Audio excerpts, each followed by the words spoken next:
Selamat siang Pak, saya atas nama Maria Andriani Saskianisa dengan NIM 1903030004, kelas A semester 3, mata kuliah Metode Penelitian Sosial, Prodi Sosiologi, Fakultas Ilmu Sosial dan Ilmu Politik.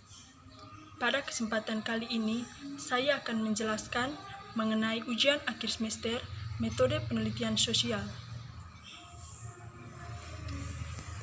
Yang pertama, logika penelitian sosial. Paradigma pencipta sosial. Kuhn dan paradigma ilmu pengetahuan. Merefleksikan perkembangan historis ilmu pengetahuan, Kuhn menyangkal pemahaman tradisional pengetahuan sebagai perkembangan kumulatif dan linear dari akuisisi baru. Menurut konsepsi tradisional, penemuan tunggal akan ditambahkan ke badan pengetahuan sebelumnya dengan cara yang sama.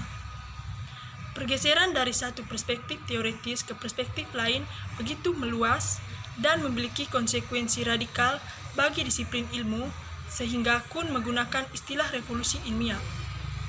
Perubahan dalam disiplin setelah revolusi ini menghasilkan pergeseran dalam masalah yang tersedia untuk penelitian ilmiah dan dalam standar dapat diterima sebagai solusi masalah. Reorientasi dalam disiplin terjadi perpindahan jaringan konseptual. Jaringan konseptual inilah oleh Kuhn disebut sebagai paradigma. Tanpa paradigma, suatu ilmu tidak memiliki orientasi dan kriteria pilihan, yaitu semua masalah, metode, dan teknik. 3 pertanyaan dasar. Yang pertama, pertanyaan ontologis. Ini menanyakan apakah dunia fenomenal sosial adalah dunia nyata dan objektif yang diberkahi dengan keberadaan otonom di luar pikiran manusia dan independen dari interpretasi yang diberikan oleh subjek. Yang kedua, pertanyaan epistemologis. Pertanyaan tentang hubungan antara siapa dan apa berkaitan dengan kemampuan mengetahui realitas sosial dan berfokus pada hubungan antara pengamat dan realitas yang diamati. Yang ketiga, pertanyaan metodologis. Pertanyaan tentang bagaimana realitas sosial. Jawabannya bergantung pada jawaban atas pertanyaan-pertanyaan sebelumnya. Yang berikut, positivisme.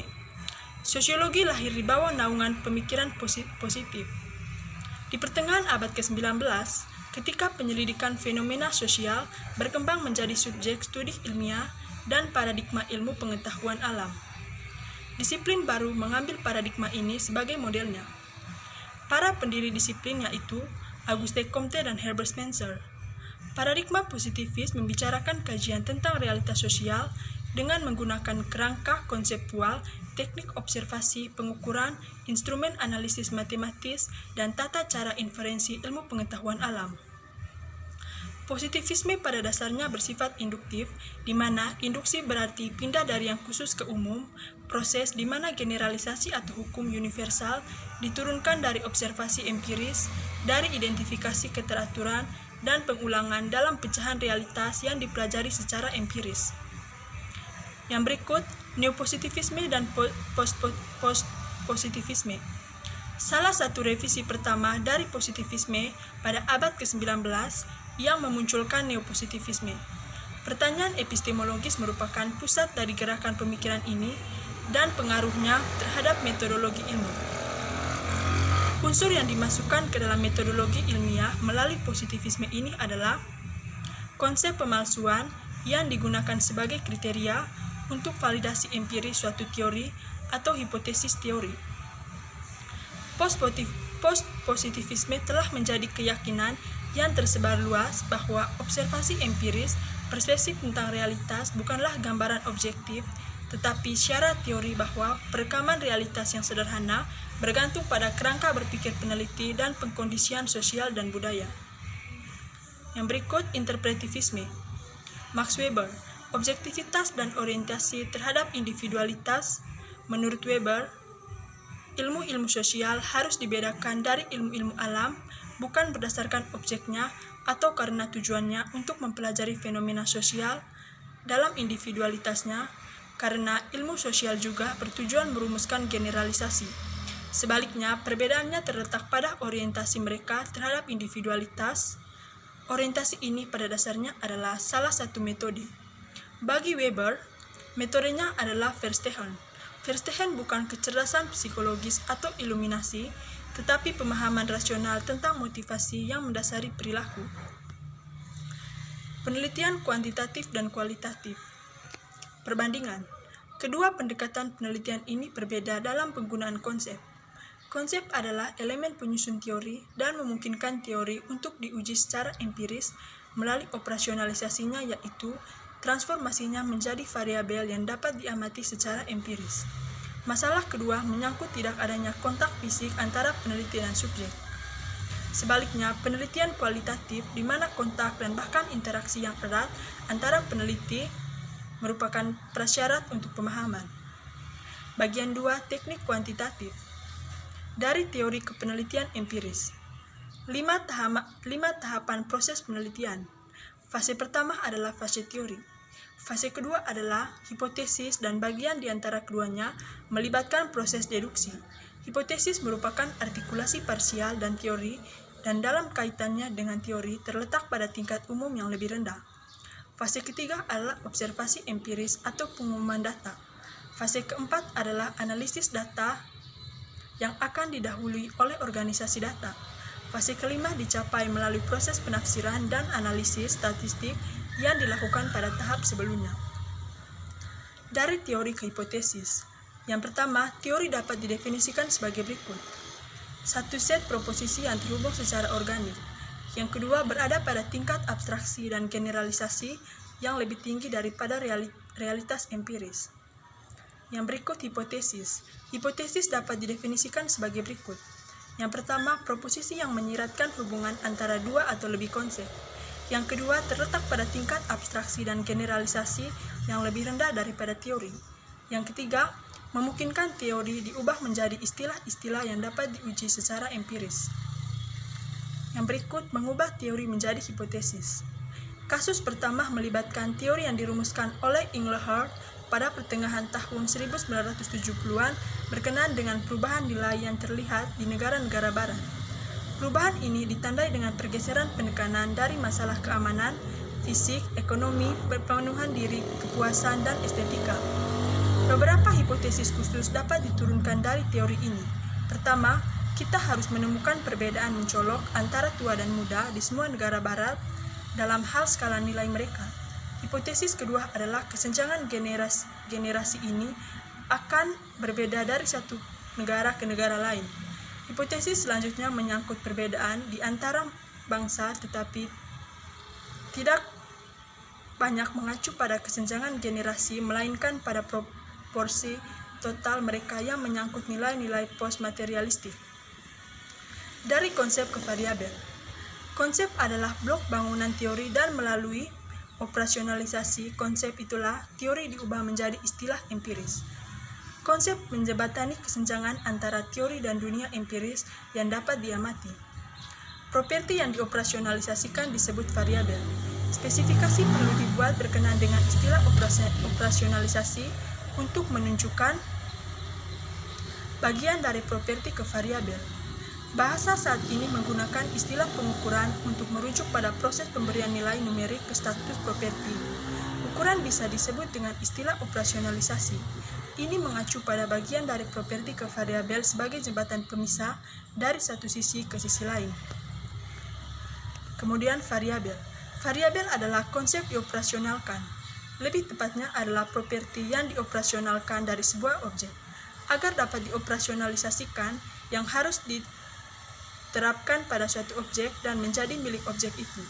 Variabel adalah elemen inti dari analisis empiris.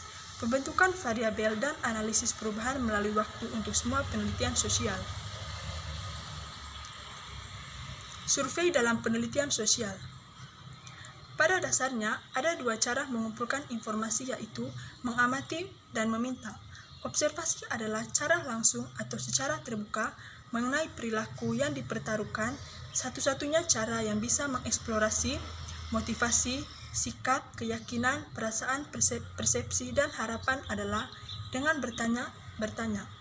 Situasi di mana informasi dikumpulkan melalui pertanyaan langsung yang terlibat dalam fenomena sosial, mulai dari penyelidikan jurnalistik, publik jajak pendapat, sensus, dan lain-lain. Survei adalah teknologi mengumpulkan informasi. Yang pertama, dengan mempertanyakan. Yang kedua, orang-orang yang menjadi objek penelitian. Yang ketiga, milik sampel perwakilan. Yang keempat, melalui pertanyaan standar prosedur. Dan yang kelima, dengan tujuan mempelajari hubungan di antara variabel. Bagian 3, teknik kualitatif.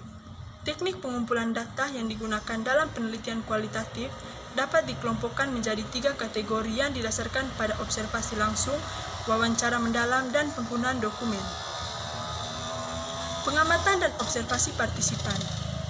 Pendekatan ini memiliki 2 prinsip, yaitu bahwa kesadaran sosial yang penuh hanya dapat dicapai melalui pemahaman sudut pandang pada subjek melalui suatu proses identifikasi dengan kehidupan mereka. Kedua, identifikasi ini hanya dapat dicapai melalui partisipasi penuh dalam kehidupan sehari-hari mereka karena berinteraksi terus-menerus dan langsung dengan subjek yang dipelajari. Apa yang harus diamati?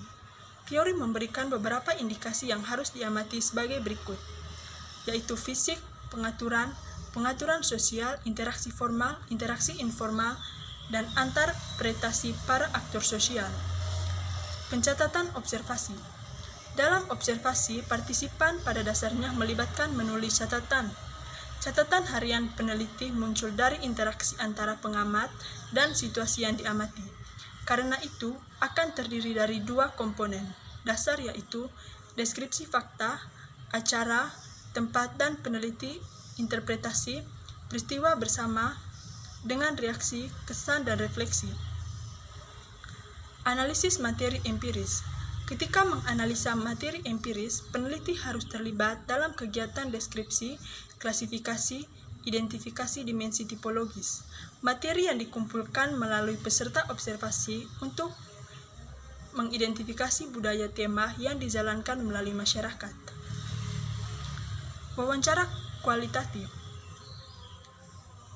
Mengumpulkan data dengan meminta pertanyaan. Wawancara kualitatif dapat dilihat sebagai mitra variabel untuk observasi partisipan. Pertama, melibatkan pertanyaan dan melibatkan pengamatan. Tujuan dasar wawancara kualitatif adalah untuk memahami perspektif subjek, yaitu memahami mentalnya, interpretasinya, persepsinya, dan perasaannya. Wawancara kualitatif dapat ditentukan sebagai percakapan yang memiliki karakteristik, yaitu didapatkan oleh pewawancara, orang yang diwawancarai, dipilih atas dasar rencana pengumpulan data, jumlah subjek yang cukup banyak untuk diwawancarai, memiliki tujuan kognitif, dipandu oleh pewawancara, dan didasarkan pada fleksibel non-standar pola pertanyaan. Kuantitatif dan kualitatif wawancara. Yang pertama, tidak adanya standarisasi. Wawancara kualitatif untuk memahami bagaimana mata pelajaran yang dipelajari, melihat dunia, untuk belajar terminologi, penilaian, dan untuk menangkap kompleksitas individu. Sedangkan pendekatan kuantitatif yang instrumennya kuesioner memaksa respon untuk membatasi jawabannya. Yang kedua, pemahaman versus dokumentasi. Kuantitatif pendekatan menggunakan pertanyaan untuk mengumpulkan informasi tentang orang, perilaku mereka, dan fitur sosial. Sebaliknya, pendekatan kualitatif tidak menggunakan wawancara untuk mengumpulkan informasi. Jenis wawancara. Jenis wawancara terdiri dari wawancara terstruktur, semi-terstruktur, dan tidak terstruktur. Wawancara terstruktur adalah wawancara di mana semua responden ditanya dengan pertanyaan yang sama, kata-kata yang sama, dalam urutan yang sama. Wawancara semi-terstruktur. Saat melakukan wawancara, pewawancara membuat referensi ke garis besar. Pewawancara berisi berbagai tingkat spesifikasi dan detail. Mungkin hanya menjadi daftar topik yang diperiksa atau daftar pertanyaan yang memiliki tujuan memasukkan wawancara dengan pedoman. Yang terakhir, wawancara tidak terstruktur, di mana peneliti tidak menggunakan pedoman wawancara yang sudah tersusun secara sistematis dan lengkap untuk pengumpulan data, dan pedoman yang digunakan hanya berupa garis-garis besar permasalahan. Yang terakhir, melakukan wawancara. Wawancara kualitatif tidak melibatkan pencatatan informasi, yaitu sebuah proses interaksi sosial antara 2 individu. Melakukan kualitas yang baik saat wawancara. Proses ini mengacu pada penjelasan pendahuluan primer, pertanyaan sekunder, menyelidik, bahasa, dan peran. Demikian penjelasan dari saya. Sekian dan terima kasih.